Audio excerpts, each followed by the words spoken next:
My name is Canwin, and I play both the piano and the violin. I aspire to someday be a doctor, and my favorite subject is calculus. My mom and dad are tiger parents who won't let me go to sleepovers, but they make up for it by serving my favorite meal every single day: rice. And I'm a really bad driver. So, my question for you now is, how long did it take you to figure out I was joking? As you've probably guessed, today I'm going to talk about race, and I'll start off by sharing with you my story of growing up Asian American. I moved to the United States when I was 2 years old, so almost my entire life has been a blend of two cultures. I eat pasta with chopsticks, am addicted to orange chicken, and my childhood hero was Yao Ming. But having grown up in North Dakota, South Dakota, and Idaho, all states with incredibly little racial diversity, it was difficult to reconcile my so-called exotic Chinese heritage with my mainstream American self. Used to being the only Asian in the room, I was self-conscious that the first thing people noticed about me was that I wasn't white. And as a child, I quickly began to realize that I had two options in front of me: conform to the stereotype that was expected of me, or conform to the whiteness that surrounded me. There was no in between. For me, this meant that I always felt self-conscious about being good at math because people would just say it was because I was Asian and not because I actually worked hard. It meant that whenever a boy asked me out, it was because he had the yellow fever and not because he actually liked me. It meant that for the longest time, my identity had formed around the fact that I was different, and I thought that being Asian was the only special thing about me. These effects were emphasized by the places where I lived. Don't get me wrong, only a small percentage of people were actually racist or even borderline racist, but the vast majority were just a little bit clueless. Now, I know you're probably thinking, what's the difference? Well, here's an example. Not racist can sound like I'm white and you're not. Racist can sound like I'm white, you're not, and that makes me better than you. But clueless sounds like I'm white, you're not, and I don't know how to deal with that.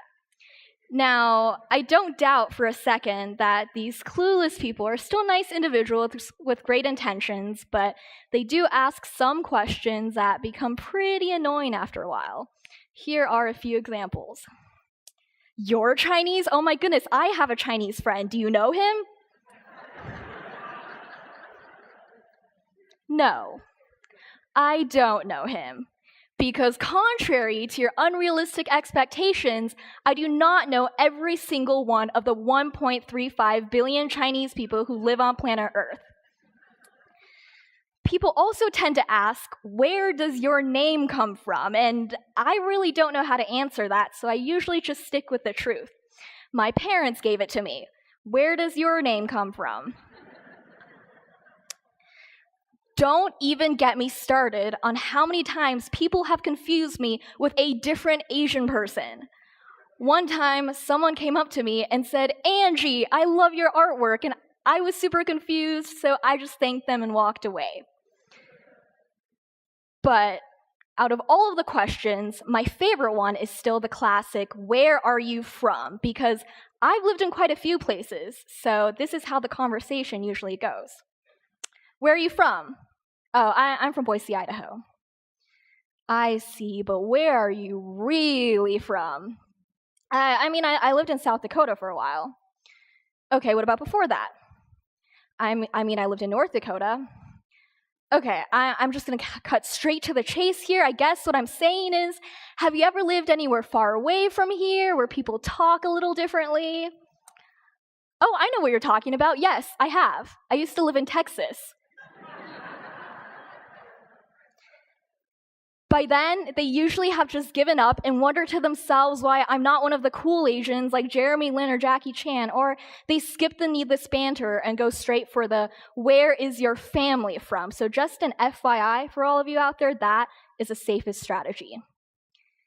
But as amusing as these interactions were, oftentimes they made me want to reject my own culture because I thought it helped me conform. I distanced myself from the Asian stereotype as much as possible by degrading my own race and pretending I hated math. And the worst part was, it worked. The more I rejected my Chinese identity, the more popular I became. My peers liked me more because I was more similar to them.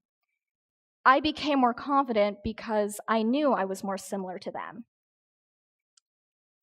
But as I became more and more Americanized, I also began to lose bits and pieces of myself, parts of me that I could never get back. And no matter how much I tried to pretend that I was the same as my American classmates, I wasn't.